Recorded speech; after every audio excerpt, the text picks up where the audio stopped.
Hey everybody, welcome back to True North VR. Today we're checking out the JYXEREM strapless controller grips for your MetaQuest 3 and 3S. This is probably the smallest box I've ever unboxed here.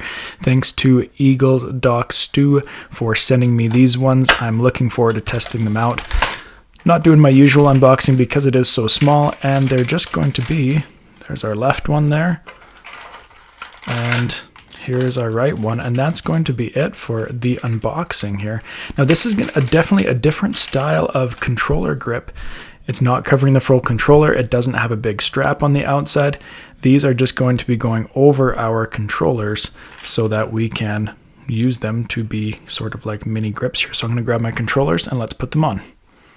Alright, so here's the controllers. I'm going to leave the wrist strap on there for now. All you need to do to install this is just feed that through.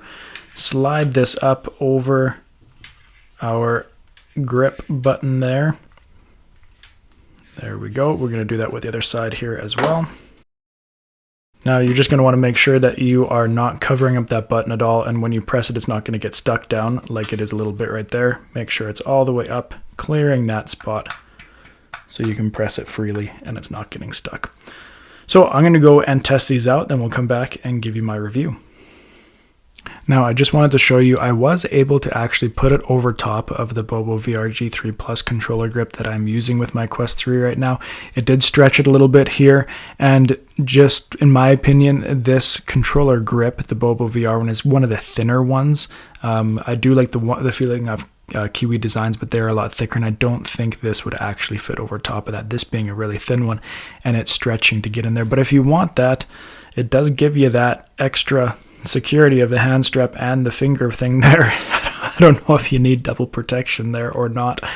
And it does actually cut off the charging points there with this one. But I just wanted to show you that it does fit over some other controller grips if that is something you are interested in. Okay, so I've had a chance to use them. Let's talk about them a bit more. In terms of overall design, very simple, as you can see, and as they're meant to be. It's all one silicone piece. There's nothing pieced together there, which is really nice that it is all one piece. The silicone is nice and soft. For this one, I did keep the wrist strap on just to kind of see the difference between them. And it's just a little added security. I guess you don't really need to have it on there.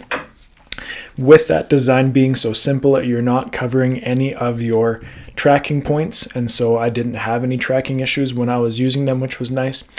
If we talk about types of games that I use them with, when I was using it with more intense games, it worked fine, but what I found is when I'm using the full-on controller grips that have straps on the side, quick breaks or something like that in the game, I can just kind of release my hands and the controller stays in my hand. With this one, if I released it, I would be too nervous of it falling out, especially with my hands down at my side. I wouldn't be able to release my fingers, so I'm still always gripping something. And I found that I always needed to really just grip the controller hard in order to keep it in place, whereas with other types of controller grips, I didn't feel the need to with more intense, high-moving games. With more relaxed games, I played it a lot with like Moss or Pocket Lands or just other little games like that, or just browsing.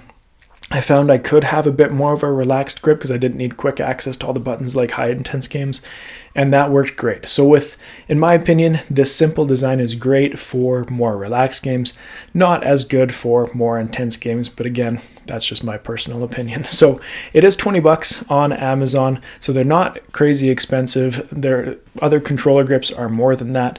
So if you want just a simple little solution for more relaxed gaming that is going to give you a bit more stability there, this is going to be an option for you.